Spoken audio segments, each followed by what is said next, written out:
performing, it's in your blood. You grew up, around it with your family. Just would you mind you just kind of talking about that and kind of a bit about your background? Yeah, so I come from seven generations of circus on my dad's side, which is based in Mexico, and then eight generations of circus on my mother's side, which is based in Australia, and it's the third oldest circus in Australia, still running. And I started performing when I was 5 years old. I used to do rolling globe act with my sisters. And I did that for a while, but I was always like focused on aerial stunts. And my father was a trapeze artist. He comes from the Flying Vasquez, and they are the first trapeze artists to do the quadruple somersault in history. So they have like the world record for that. So I was always really focused on that, where my mom was more like based on the ground, and she did things that were like foot juggling and which is like foot juggling people with your feet. And she always kind of wanted to keep me grounded. She was like, "No, you're not allowed to go in the air because it is dangerous." But as soon as I turned 13, that is when I started to do things in the air like trapeze, or most of the time in our business, you do something called Spanish web. It's like a rope with a loop at the top. I don't know if you're familiar with that. So that was like my first aerial act. And then when I was 16, I started to work for the Knock family, which is where you saw me. Well, Yes. I was 18 at that point, but with that family, like Bello Knock, his mom was actually the person who taught me how to do sway pole. Um, and then I got married when I was 18, which is kind of crazy for normal people, but kind of like, normal in our industry. And I married Nick Wallenda, who is super famous for walking wires. So I started walking wire when I was 18, and I've been doing aerial ever since. Wow, that's so cool. I had no idea that you would that you would know the Na family, previously. That's so cool. And I think it's cool that Yeah. you mentioned the sway pole because you and Bello on the sway pole was such a big act in Bellabration. And Yeah. seeing that live was just so freaking cool. Aw, thanks. Yeah, that was a lot of fun. We had a lot of fun performing together. And that was like a dream. So that's in our industry, that's like every performer's dream to perform on Ringling Brothers. So to be able to do that and to be able to do that with that family was like such a big honor. Yes, absolutely. So something that I read was that you grew up in almost like a trailer, with your family. You're on the road constantly, and I can imagine, like that life. It's exciting, it's super fun, thrilling. But I would imagine, it's a bit tiring as well. I would think. So what was that all sort of like? Well, I mean, I don't know that I ever got tired of it because, my mother gave birth to me, and 2 weeks later we were on the road traveling 11 months out of the year, and then we would come home. Our home base is in Sarasota, Florida, so we had a house there, but it was only for a month. So I kind of never really knew anything different. I mean, that was my life. That's like what I did. Like we did school during the day in our trailers. Like our mother was our teacher, and then after that, we would spend the rest of the day kind of practicing and stretching and strengthening and all that until we were old enough. Which most people wouldn't think that 5 years old was old enough, but just for generational circus performers, that's usually like when we do it. And I remember just absolutely loving being in the ring as soon as I heard like the applause, and then you have like these beautiful costumes on, and it's like every little girl's dream, like you get to be a princess in the ring. Um So to me, it was always really, really cool. We grew up with a whole bunch of people from different countries and, all these different cultures. And um, back in the day, they used to have animals in the circus. So it was like, right outside your window was this zoo. And I'm such an animal lover. So that was, to me, growing up in the circus and growing up like that truly was magical. Yes, absolutely. And you make a great point about just how amazing, the animals are, and just what a Yeah. big part, of the big part of the circus that is. And of course, I'm sure, I'm sure that Ringling, they're coming back, but they're going to be Yeah. no animals. So, So, I think it'll be a little bit, it'll be something to kind of have to get used to a little bit, right. especially for people of this generation. They're going to go to the circus and there's not going to be any animals. It's going to be a bit different. Yeah, it will be a bit different, but like with everything, you have to sort of change with the times. And I suppose some people don't like to see that. And I guess I understand from their point of view, but as a performer, people with animals, they love them. Like the Felds, they love their animals like humans, they get treated just as well as humans do. But I know it's a different time. But I am so thankful that they are, opening Ringling again. I was so heartbroken when I heard that news. I was like, oh no, how can that happen? But they're opening up, and I'm excited to see the show. I think it opens in September or something like that of this year. Yes, yeah, I'm excited as well. So, and I'll this as soon as it comes to my town, I'm definitely gonna go because I can't wait to see what they have in store. So it'll be fun. Yeah, definitely. Yeah. Definitely. Yes, of course. And so something that you kind of, mentioned a bit earlier, you and your husband Nick, you guys have known each other, pretty much since the beginning, which is pretty freaking cool. Yeah, I read somewhere, read an interview that you did a while back, and you said that you thought Nick was a little bit dorky growing up. he So, was. was there anything specific that kind of, maybe changed your thoughts about him? Well, it's funny, like, so I honestly, I don't, obviously, I wouldn't remember when we were first on the road together, but I was only 2 weeks old and sorry, and Nicholas was 3 years old. So I don't remember that, but we both come from Sarasota, Florida. So I have a whole bunch of pictures when we're like, 7, 8 years old, going to birthday parties. And he was always kind of like a show off, and he still sort of is. So just anything anybody would do, he'd be like, oh, I can do it better. So that's why he was kind of annoying to me. But he was a little dorky because that was like back in like the early 80s. And he always used to wear like these short shorts with high socks and like this little cap. So I don't know. I just always thought that he was dorky. And it wasn't until I was maybe about 15, our parents were working in Milwaukee for this music fest. And uh, obviously he was older at that point. And I was like, oh, okay, well, maybe he's not so dorky anymore.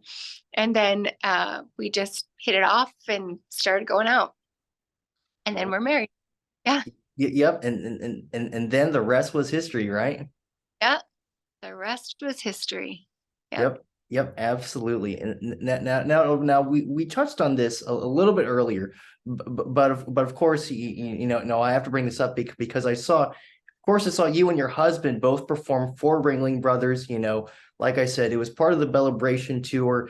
But I'm curious, how did you guys working on that tour? How did that kind of come about? It came about because my husband is really good friends with Bello Knock.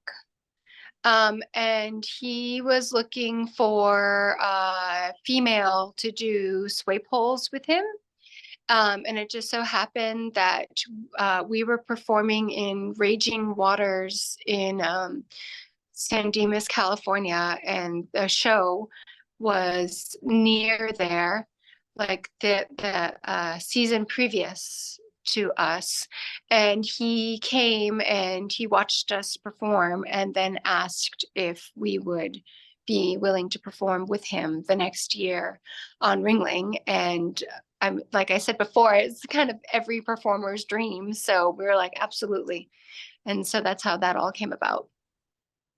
And then of course like we mentioned earlier, your big act with Bello on that tour, what was the whole routine on the sway poles. No, I'm sure you had to work with Bello, to prep for that. I'm sure.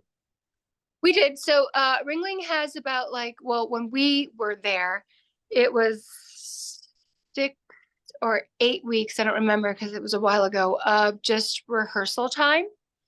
But I think it was easier for me to perform with Bello because, like I said before, his mother was the one who trained me, and his mother obviously trained Bello as well. So she trained me the same sort of technique that that family has.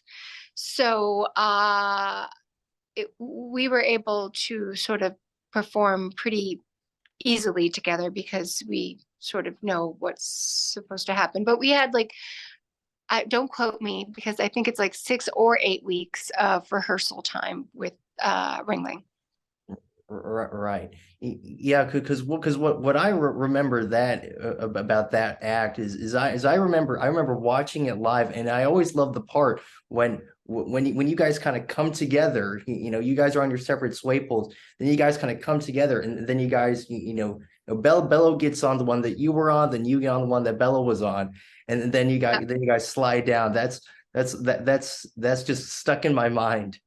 Oh, well, thank you. I'm glad. I mean, that's why we do what we do. We love to like make that impression for younger children. I'm sure you were much younger at that point. Well, I Yes. were like a little boy.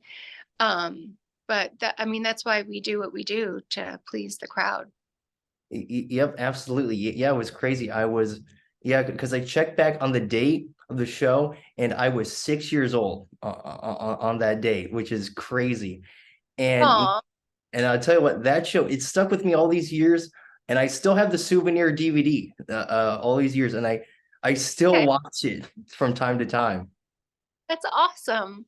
That's touching, actually. Yeah, it's funny because I've at that arena in Dallas, I've seen Billy Joel in concert. I've been to countless Oh, hockey games, yeah. basketball games, but that one show is the thing that's, I think, stuck with me the most after all Oh, these years. that's awesome. That's awesome. Well, thank you. Yeah, yes, of course, and you were a massive, massive part of that. So just thank you so much. Oh, my pleasure. My pleasure. That always makes me feel good to hear that as a performer, because sometimes you don't get to talk to the audience, because you're so far away, especially in shows like that. It's a big arena. But I always love to talk to the audience afterwards. We are in Branson, Missouri right now doing a show, and I'm actually performing sway poles with my husband. But like my favorite part is at the end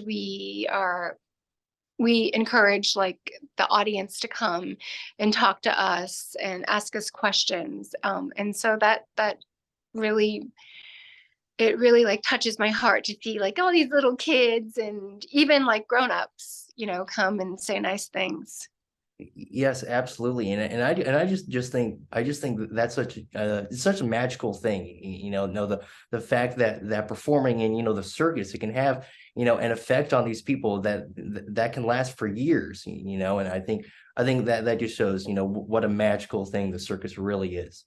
Oh, thank you. Thank you. Yes, absolutely. Now I really want to talk about some of these amazing performances that you've done. No, I'm sure you knew I was going to bring this up. The amazing Niagara Falls performance in uh, 2017, the one yeah. that made worldwide headlines all over the world, and you hung by your teeth below a helicopter. What was the prep like for this? And just, if there was, what was going through your mind, if anything, when you were dangling? Well, not too much goes through your mind when you're doing stunts like that because you're so focused. Um, but as soon as I was done with my routine, because I did more than just hang by my teeth, like I did like a whole 6 minute routine. And then I hung by my toes too, like I did a toe hang. Um, but uh, as soon as I was done with doing what I needed to do, I was able to kind of sort of like take it all in, and the helicopter did like one more um, swoop or whatever around the falls. I was able to actually see all the people underneath me and like wave and kind of just like, wow, I just did this. But I just remember when I was doing that, like usually when you're underneath the helicopter, you hear the blades and that's super, super loud. But uh, the roar of the falls was like way louder than that. So I didn't like anticipate that being something that kind of, I don't want to say like, it kind of made my made me nervous because I wasn't thinking that it was going to be so loud. Um, but where am I getting with this? Because sometimes I go off on rants and I'm like, oh, um, to sort of train for that, jawing is super, super uh, painful. So I had not done that trick before I did that underneath the helicopter, which kind of sounds crazy. You're like, why wouldn't you just go on a trapeze or whatever? And that's how I did train for it. But it was never in an actual show until I did it underneath the helicopter for the falls. But I broke my husband's world record. He was like 250 feet here in Branson, Missouri, and he hung underneath the helicopter. And it was always like one of my dreams to be able to do that because my dad, he used to do helicopter stunts in the 90s, and I always wanted to do that. So I was like, okay, so I think it was like the 5th year anniversary of Nicholas doing that. And he was like, why don't you do something? And I was like, okay, I want to break your record.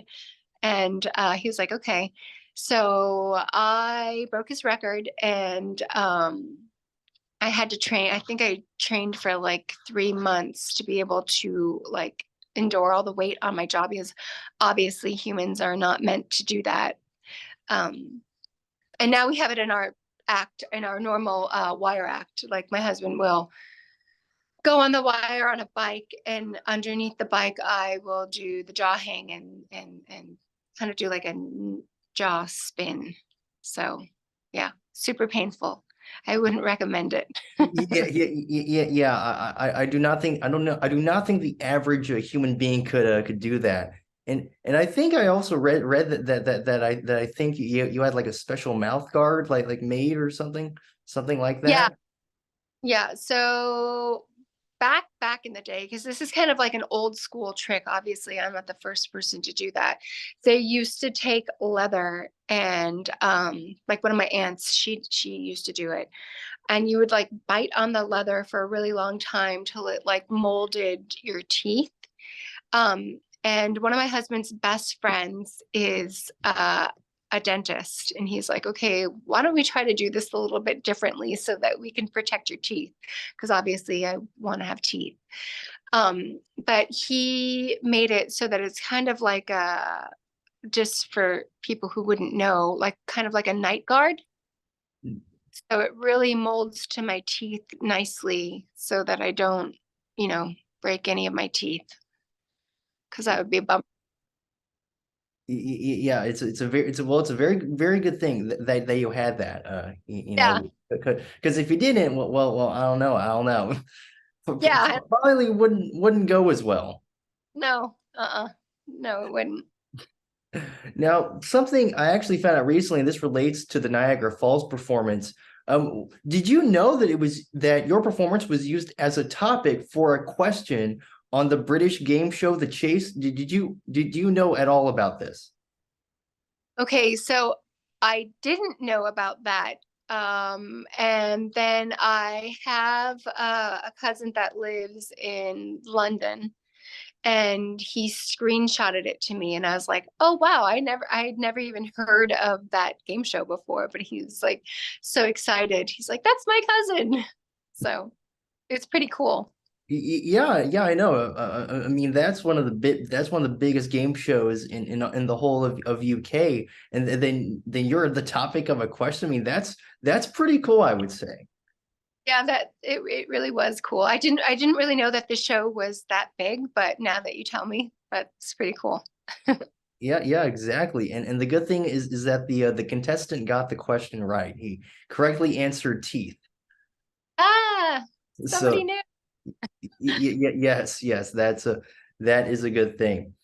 And then another amazing performance that I saw you did, what was above it was above a volcano, and Yes. you're like above like the lava. I mean, that's one of the craziest visuals I think I've ever seen. You had to wear a Oh, mask and everything.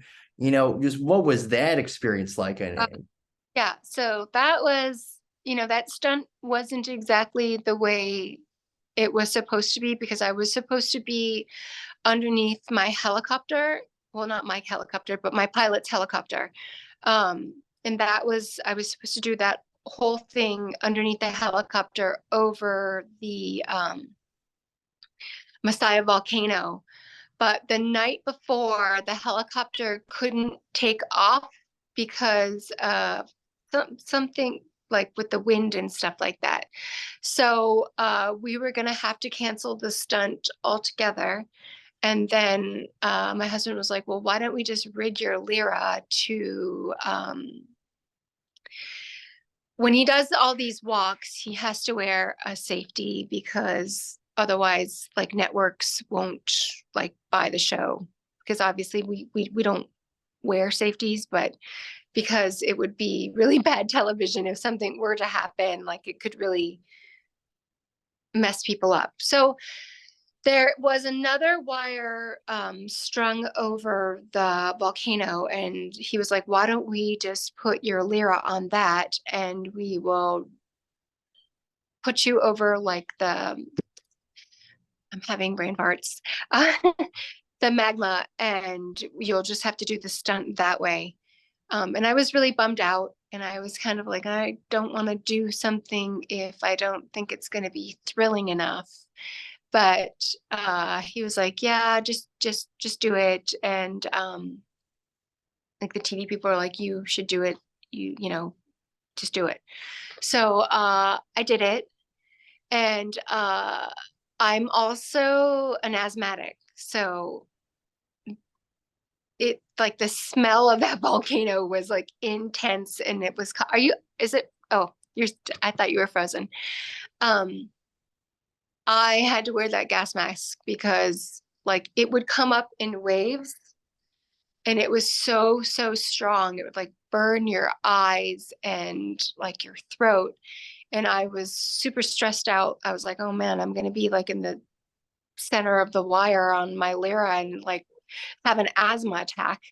So I had to put that on last minute. I didn't want to wear that because it was just like something different. Everything was just kind of different from what I had trained for.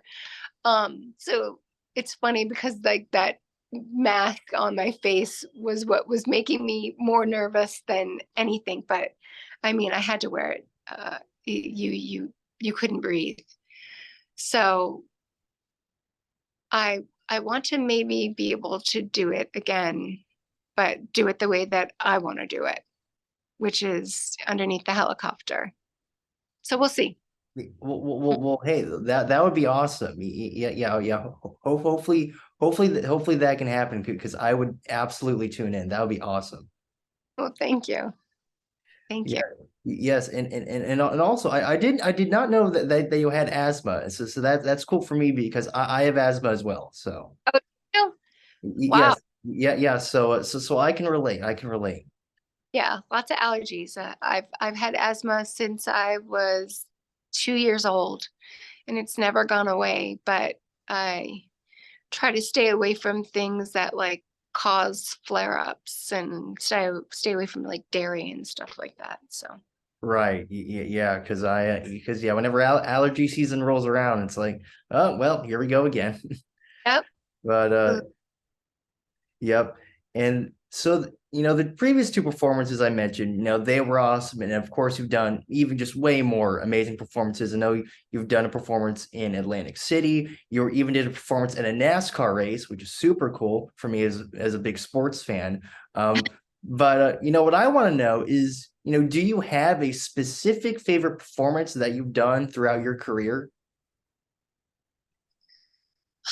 Well, I think every performance that I do is special because I am able to,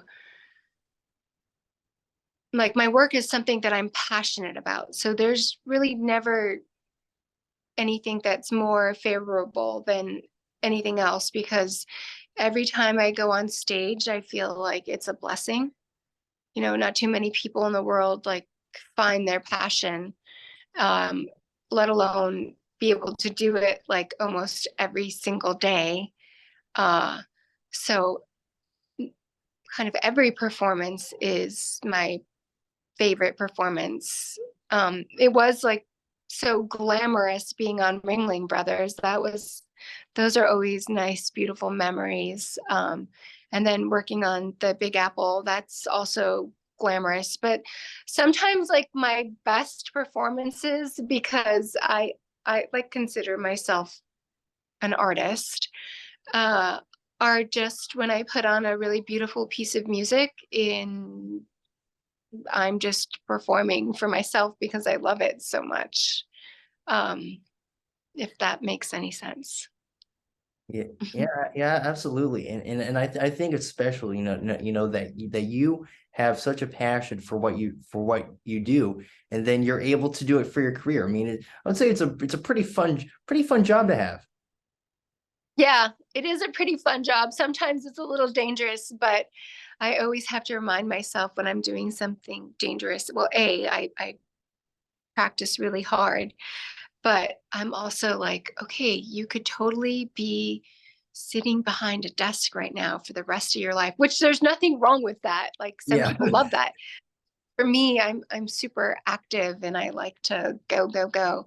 And so I always remind myself, like, no, don't complain. Even if you're tired, you're getting to do something you absolutely love. Yep, absolutely. And that is, like I said, that's just it's a very, very special thing, and you throughout your career, you've entertained millions of people, Yeah, like around the world. And I think that's just so awesome. You've brought a lot, I think you've brought a lot of joy to people's lives. and that's awesome. That's an awesome thing to do. Yeah, it sure is. Now, something that actually that I found really cool was I saw that you have a love of like designing, and crafting, and this is stuff that I didn't know. I found out about it from your "Say Yes to the Dress" episode. That's how I Uh, found about it. Um, and when you're making like those designs for like the vases and stuff, and I just mhm. thought that was just so cool. How did you get kind of interested in that stuff? Was that kind of from an early age or maybe later I on? always, like, I think even before I was a performer, I remember just sitting in the dressing room as a little girl because my mom would have to perform, and obviously I wasn't old enough at that point. But I remember she would give me like coloring book and crayons, and I would just sit there. And I remember her being like so amazed because I was so little, but I didn't like go out of the lines, and it was so like detailed. And then when I got a little bit older, I was like, well, I don't really want coloring books are kind of boring. Like, give me a pencil and paper so that I can draw. And I still really love doing that too. Um, so I did that for a while. And then you end up painting, and I love all of that. And then growing up in show business, you kind of have to learn how to sew. So I really, really got into that, and I'm still so into that. Like I make all our wardrobe for all of our shows. Um, and I don't know, I just anything crafty or anything like that, I love it. Yeah, I think that's so awesome. I think it's so cool that you make, that they make the stuff for the shows. I think that is so cool. And then you're performing, in that stuff, and I think it makes that stuff even more special. Well, thank you. Like I know a lot of people don't realize that. And then my husband, who's kind of like my biggest fan, which is really sweet. Like people always come up like, "Wow, your wardrobe is so beautiful," and he's like, "My life makes it all." It's really nice to hear that or have people appreciate what you do. Um, so yeah, I think once I'm not performing anymore, I might like open my own like costume shop or something like that. That would be awesome. And I think that could, that could help, like, that would be extremely beneficial for a future generation of Right, performers. right. Absolutely. Yep. Yeah. And of course, I know for you, and Nick, and just really your whole family, I know that, your faith, it's very, very important to you. So, I just want to know, just for you specifically, how has your faith, helped you personally throughout your life? It helps me with everything. I'm a born again Christian, and my goodness, I think it helps me with absolutely everything, not even performing, just being a better person, or just seeing people like the way God sees them. And it kind of like helps you forgive easier and just makes, I don't know, just makes everything in my life easier. I know that I absolutely wouldn't be able to do what I do if I didn't have faith in God, to protect me. And I'm just so thankful, like, because I feel like what we do is a blessing from God, and just bringing joy to people, like through our abilities, which again, I believe are God given, because not everybody can do that.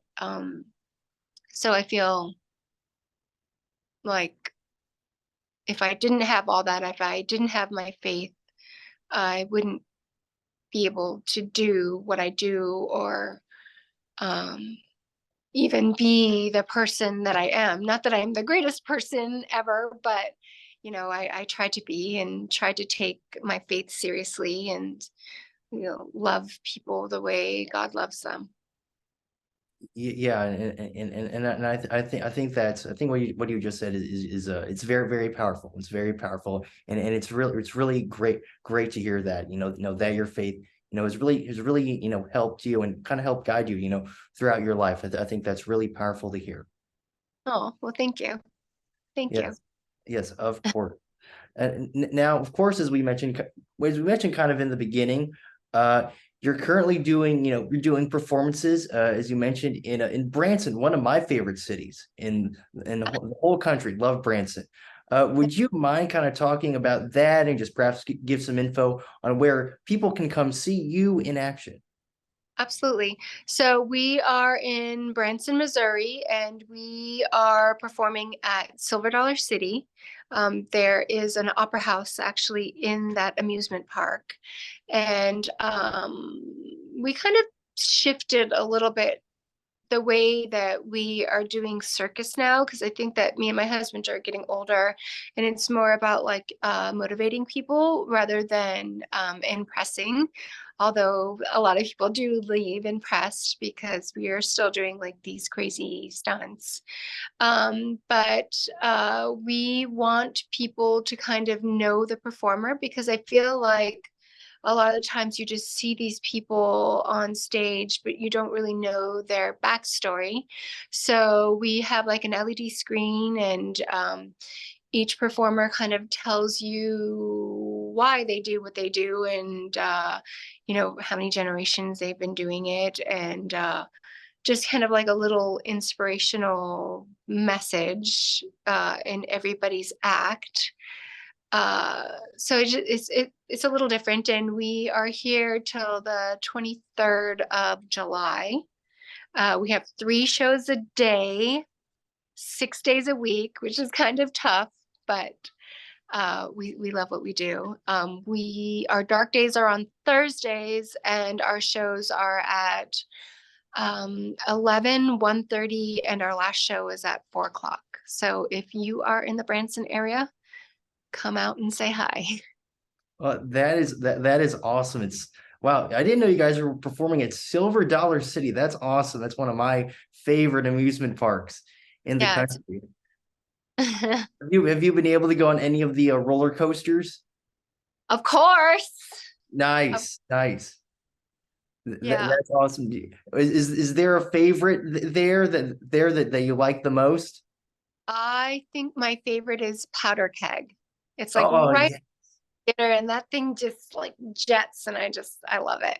It's fun. Oh, yep, that is one of my favorites too. I love how it launches and then like then you're just off and love that ride. That Yeah, is so awesome. me too. Yes, of course. Hey, Erendira, thank you so much for letting me speak with you today. Just truly an honor. And just coming from a big fan of yours. This truly has meant a lot to me. So just thank you so much. Well, it was my pleasure. It was my pleasure. And it's so touching that you remember that many years ago and you still wanted to have an interview with me. So that was really sweet. And it was my pleasure.